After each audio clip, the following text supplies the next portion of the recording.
You blubberin' or I'll drill you myself. Ma, you don't know what you're saying. You've gone crazy. I'd rather see my sons dead than know that one of them was a coward.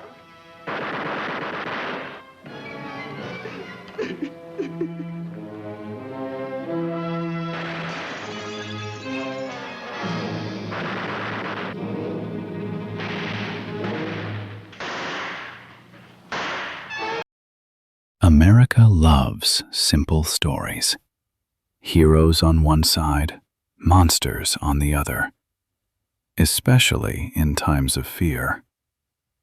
In the 1930s, the United States was drowning in crime. Banks collapsed. Police were outgunned. The public wanted answers. And the FBI needed something even more powerful than arrests. It needed a symbol. They didn't choose a ruthless gunman. They didn't choose a notorious killer. They chose a mother, an aging woman, gray-haired, living among criminals. The newspapers called her the most dangerous woman in America. The FBI called her the criminal brain behind a family of killers. Her sons called her Ma. So who was she, really? A hidden mastermind? A loyal mother? Or a monster carefully manufactured for public consumption? Her name was Ma Barker, and this is the story behind the legend.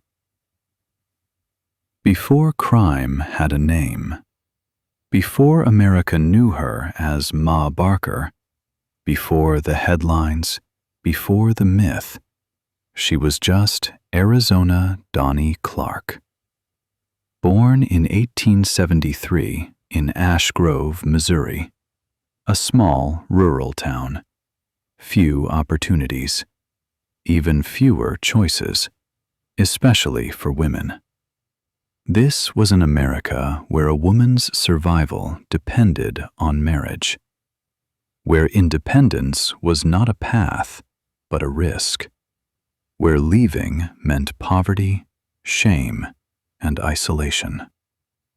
Arizona Donnie Clark did what millions of women did. She married. George Barker was a laborer. Unstable work, unstable income, a life defined by uncertainty. They moved often, chasing jobs, chasing stability that never really came. Then came the children, 4 sons: Herman, Lloyd, Arthur, later known as Doc, and Fred. From the outside, the Barker family was unremarkable. No inherited violence, no criminal legacy. Just pressure. Economic pressure. Social pressure. A constant feeling of being one step away from collapse. And pressure shapes people. For Arizona Donnie Clark, identity slowly narrowed. She wasn't a woman anymore. She wasn't an individual. She was a mother. Her entire existence began to orbit her sons, their needs, their problems, their failures. There was no space left for moral distance. As the boys grew older, trouble followed them home. Fights, petty theft, run-ins with the law. Nothing that made headlines, nothing that demanded intervention. At first. But the household adjusted. Excuses were made. Blame was externalized. Responsibility softened. They're just boys. They'll grow out of it. The world is unfair. Then the 1920s arrived. Prohibition didn't just ban alcohol. It rewired American crime. Suddenly, breaking the law wasn't marginal. It was profitable. Violence found structure. Crime found markets. And the Barker sons were watching. Petty theft gave way to real money. Real money required weapons. Weapons brought prison. But prison didn't scare them. It familiarized them. And through all of it, Ma Barker stayed. She didn't celebrate crime. She didn't condemn it either. She adapted. That adaptation is where the story truly begins. Because criminal families don't form through ideology. They form through tolerance, through silence, through proximity, through emotional dependency. Arizona Donnie Clark never woke up one day and chose crime. She chose something else. She chose not to confront it. And that choice, quiet, invisible, rationalized, would shape everything that followed. Because when crime enters a home and isn't expelled, it doesn't stay a visitor. It becomes family. And long before Ma Barker became a symbol, long before the FBI needed a villain, the foundation was already set. Not by guns, not by plans, but by love without limits. The first line crossed. The first real line was crossed in 1927, not quietly, not symbolically, but in blood. Herman Barker, the eldest son, was on the run, wanted, cornered. When police closed in, there was no negotiation, there was no misunderstanding. There were gunshots. Herman didn't die as a confused young man. He didn't die as a victim of circumstance. He died as a criminal, armed and fleeing. The news reached his family quickly. For most mothers, this would have been the moment everything stopped, the moment fear overrides loyalty, the moment denial collapses, the moment survival demands distance. But for Arizona Donnie Clark, now known simply as Ma, this moment did something else. It hardened her position. She didn't publicly condemn her son's actions. She didn't distance herself from the life that had led him there. She absorbed the loss and stayed. This is where the story changes. Because grief can either pull people back into reality or push them deeper into denial. Ma Barker chose the second path. After Herman's death, the remaining sons didn't slow down. They escalated. Arrests became more frequent, sentences grew longer, violence became less theoretical. And still, Ma Barker remained close. She visited prisons, she handled paperwork, she reassured. In moments when most parents would draw lines, she erased them. This wasn't ignorance. By 1927, she knew exactly what her sons were involved in. They weren't just stealing. They were armed. They were dangerous. They were becoming professionals.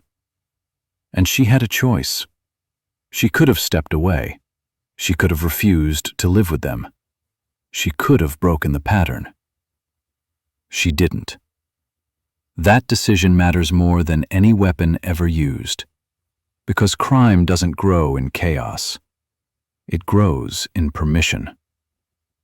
From that point on, Ma Barker became something new. Not a planner, not a strategist, but a stabilizing force inside a violent life. She gave the family continuity, emotional shelter, a sense of normalcy. And that normalcy made escalation possible. There is a difference between loving your children and protecting them from consequences. After Herman's death, Ma Barker crossed that line. Not dramatically, not loudly, but permanently. She accepted a reality where her sons could kill and still be sons first. This was the moment the story stopped being about crime and became about complicity. Not active, not explicit, but chosen. Because sometimes the most dangerous decision is not to act, but to remain. A family that never disbanded. After Herman's death, the Barker family didn't collapse. It adapted. For the remaining sons, Lloyd, Doc, and Fred, crime no longer felt like rebellion. It felt like routine. Arrest followed arrest. Sentence followed sentence. Prison became familiar. And familiarity changes perception. When something stops feeling exceptional, it stops feeling wrong. Through every cycle of incarceration and release, Ma Barker remained present. She followed them from town to town, rented rooms, prepared meals, managed the mundane details of life on the run. She didn't ask questions that didn't have answers. She didn't demand explanations she wouldn't accept. Instead, she created continuity. And continuity is powerful. Because crime is exhausting. Constant fear, constant movement, constant pressure. What Ma Barker provided was relief. A place where the guns were put down, where meals were eaten, where voices softened. That kind of environment doesn't stop crime. It sustains it. Inside these temporary homes, something subtle happened. Violence lost its weight. A robbery became a story. A shooting became an inconvenience. A prison sentence became a delay. The family spoke in shorthand. Jokes replaced reflection. Silence replaced guilt. This wasn't accidental. Families don't remain intact through chaos. They remain intact through structure. And Ma Barker was the structure. She organized the emotional space around the men. She absorbed tension. She deflected moral reckoning. There was no confrontation, no reckoning, no line drawn. Just continuation. And that continuation allowed the sons to escalate. They knew no matter what they did, there would still be a place to return to, still a meal, still a mother. In organized crime, stability is rare. Most criminals fracture under pressure. Trust collapses. Paranoia spreads. The Barker family didn't fracture. They closed ranks. And that made them dangerous. Not because they were brilliant, not because they were disciplined, but because they were insulated. Crime thrives when consequences are delayed, and Ma Barker delayed them. She didn't hide weapons. She didn't plan operations. She did something more subtle. She removed friction. And when friction disappears, speed increases. By the early 1930s, the Barker family was no longer reacting to crime. They were living inside it. Not as individuals, but as a unit. A family that never disbanded. And that refusal to break apart would soon attract someone who recognized its value. Someone colder, smarter, more dangerous. Because when crime finds stability, it stops improvising. It starts organizing. And the next phase would prove how far that organization could go. The man who changed everything. Every criminal story has a turning point. For the Barker family, that turning point had a name. Alvin "Creepy" Karpis. Karpis wasn't like the others. He wasn't driven by impulse. He wasn't reckless. He wasn't loyal in the way families are loyal. He was analytical, cold, patient. With the Barker brothers acted on instinct, Karpis planned. He didn't chase excitement. He chased leverage. When Fred Barker met Karpis, crime stopped being chaotic. It became intentional. Karpis saw something valuable in the Barker family. Not talent, not intelligence, stability. A group that didn't fracture under pressure, a family that stayed together, a mother who never left. To Karpis, this wasn't emotional, it was operational. Together, they formed the Barker-Karpis gang. This wasn't a gang built on loyalty or friendship. It was built on function. Roles were defined, risks calculated, violence controlled. And for the first time, crime stopped being reactive. It became strategic. The targets changed. Banks were no longer enough. They wanted power, influence, fear, money that couldn't be replaced. That's when kidnappings entered the picture. In 1933, they abducted William Ham, heir to the Ham's Brewery fortune. This wasn't desperation, it was precision. They studied his habits, his movements, his vulnerabilities. The ransom was paid, millions. The success sent a message. They weren't just criminals anymore. They were untouchable. In 1934, they did it again. Edward Bremer, son of a wealthy banker, high profile, high risk. The country panicked. The FBI noticed. And Ma Barker noticed too. This was no longer petty crime. This was no longer survivable crime. This was the kind of violence that doesn't forgive witnesses. And yet, she stayed. She understood the escalation, she felt the danger, but she didn't withdraw. This is where the story sharpens, because Ma Barker wasn't fooled by Karpis. She knew he was different, she knew he was colder, and still, she allowed him into the family orbit. Not because she trusted him, but because stability had become non-negotiable. The gang needed her presence, and she needed the family to remain whole. Karpis brought structure, Ma Barker maintained cohesion. Together, they created something efficient, and efficiency in crime is lethal. From that moment on, the Barker story stopped being about a family trapped by circumstance. It became a machine fueled by planning, silence, and loyalty.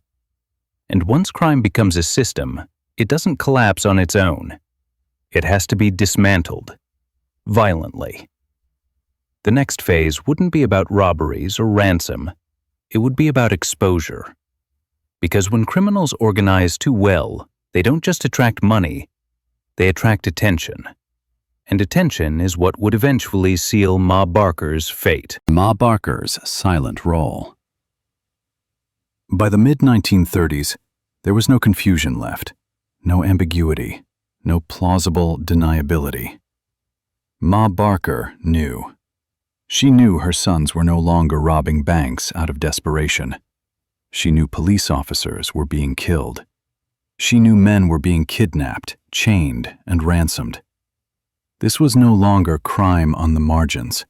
This was organized violence. And she stayed. Not in the background, not far away. She lived with them, traveled with them, shared their money, shared their silence. This is where Ma Barker's role becomes impossible to ignore. Not because she planned operations, not because she issued orders, but because she made the violence livable. Crime requires more than guns. It requires emotional permission. Someone has to normalize the abnormal. Someone has to make brutality feel survivable. That was her function. Inside safe houses, after robberies and kidnappings, Ma Barker cooked meals. She listened. She didn't ask for details. She didn't ask for names. She didn't ask for consequences. That wasn't ignorance. That was discipline. Silence isn't the absence of knowledge. It's the management of it. She understood that questions create fractures, and fractures break families. So she chose cohesion over conscience. That choice had weight, because every criminal group eventually reaches a moment where someone hesitates, where doubt enters, where fear interrupts momentum. The Barker-Karpis gang rarely hesitated, and Ma Barker was part of the reason. Her presence reassured. If Mother was still here, then this life must still be acceptable. If Mother didn't leave, then maybe there was nothing to leave. This is how complicity works, not through orders, but through emotional reinforcement. She didn't pull the trigger, but she made sure the hand holding it never shook. There is a popular misconception about crime, that guilt belongs only to the person who commits the act. But organized crime doesn't function that way. It depends on silence, on routine, on loyalty that overrides reflection. Ma Barker embodied that loyalty. She never demanded change, never forced an exit, never imposed limits. And limits are what slow violence down. Without them, escalation becomes inevitable. By choosing to remain silent, she allowed the machine to keep running. Not because she was cruel, but because she was incapable of imagining herself outside the family. That inability became her greatest contribution to the gang's survival. She was the emotional anchor, the constant, the proof that nothing had gone too far. And that may be the most disturbing part of her story, because it suggests that the most dangerous role in organized crime isn't always played by the loudest voice, but by the one that never speaks. And once silence becomes policy, there is no clean way out, only an ending. And it was approaching. The FBI creates a villain. By the time the Barker-Karpis gang reached its peak, the FBI was under pressure. Not internal pressure, public pressure. America was watching. High-profile kidnappings, ransoms paid in the millions, police officers dead. The Bureau needed results. But more than that, it needed a story. J. Edgar Hoover understood something fundamental about power. Arrests come and go. Stories endure. To legitimize the FBI as a national force, Hoover needed clear villains. Not complex networks, not layered responsibility. Faces. And Ma Barker was perfect. An older woman, a mother, living among killers. She violated expectations. Criminal men were familiar. Criminal mothers were not. That contrast made her terrifying. And terror is memorable. The FBI began to describe Ma Barker as the brain behind the gang. Not because they had proof, but because the narrative worked. A family controlled by a matriarch, a woman directing violence from the shadows, a monster hiding behind motherhood. The press amplified it instantly. Headlines simplified reality.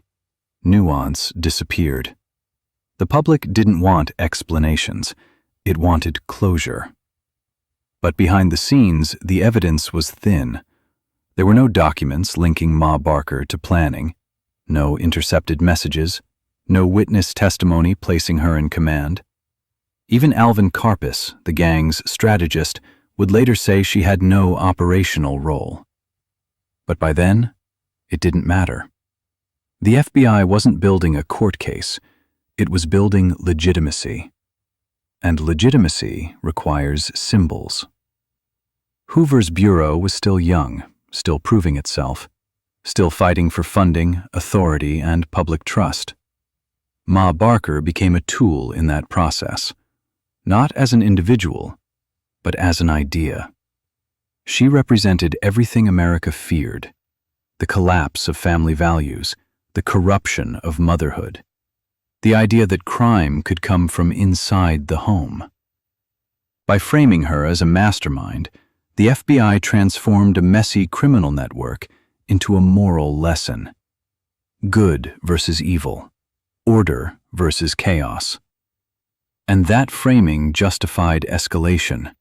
More firepower, more surveillance, more aggressive tactics.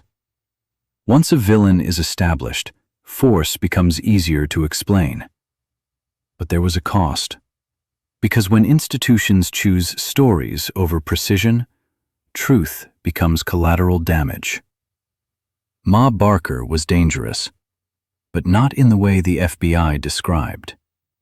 By turning her into a caricature, they erased the real lessons of her story.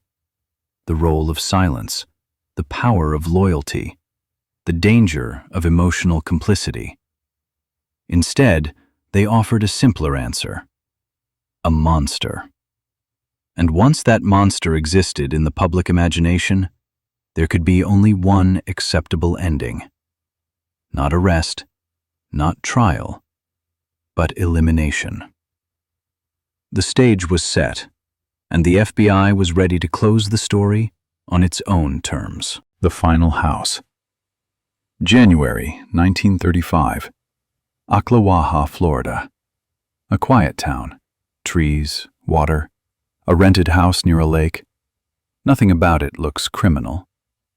Inside the house are two people, Fred Barker and his mother. By this point, the Barker Karpis gang is fractured. Most of its members are dead, arrested, or on the run. The pressure is closing in, and the FBI knows exactly who is inside. Agents surround the house. They are heavily armed, automatic weapons, shotguns, enough firepower to make escape impossible. This is not a misunderstanding. This is the end. The agents call for surrender. They wait. Nothing. Inside the house, Ma Barker and her son hear everything. They know what this means. They are not trapped accidentally. They are trapped deliberately. And now a final choice exists. They could come out, hands raised, alive. They don't. What happens next lasts 4 hours. 4 hours of sustained gunfire. Bullets tear through the walls, windows shatter, wood splinters. This is not a short confrontation, not a chaotic exchange. It is methodical. The FBI fires again and again. The house absorbs the violence. And inside, there is no negotiation, no plea, no white flag. Ma Barker does not attempt to leave. She does not demand her son surrender. She stays. This moment matters, because whatever she was before, mother, accomplice, myth, here she makes a final decision. Not to escape, not to survive, but to remain. When the gunfire finally stops, the house is nearly destroyed. Agents enter. They find Fred Barker dead. And beside him, they find his mother. Ma Barker's body is riddled with bullets. The official statement is immediate, a victory. The FBI announces the death of the most dangerous woman in America. The press repeats it. The story is complete. But there is something unsettling about the scene. No attempt to arrest, no effort to extract her alive, no trial. The house was never meant to hold prisoners. It was meant to end a narrative. And in that sense, the operation succeeds. Ma Barker dies not as a defendant, but as a symbol. Her death resolves the story the FBI had told the public.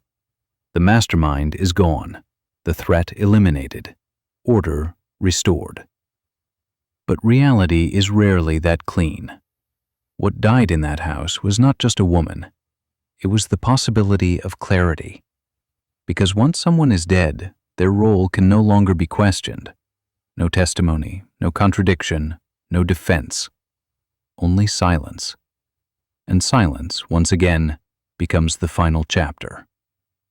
The house in Ocklawaha wasn't just a crime scene.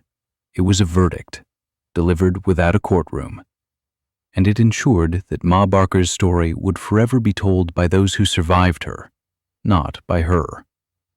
The ending was sealed, but the truth remained unresolved, and it would haunt everything that came after. A legend sealed in blood.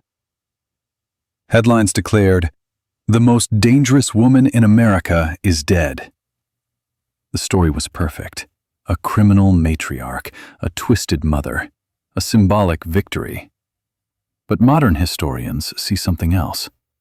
A woman who lived off crime, who protected killers, who refused to abandon her sons. But not a mastermind, not a strategist, not a leader. Her crime was loyalty without limits. And sometimes, that's worse. So who was Ma Barker? A criminal genius or a convenient myth? Did she deserve her reputation? Or did America need her to deserve it? Because if Ma Barker wasn't a mastermind, then the truth is more uncomfortable. It means monsters don't always plan crimes. Sometimes they just refuse to stop them. This is Profession Robber. No romance, no heroes. Only the truth behind the legend.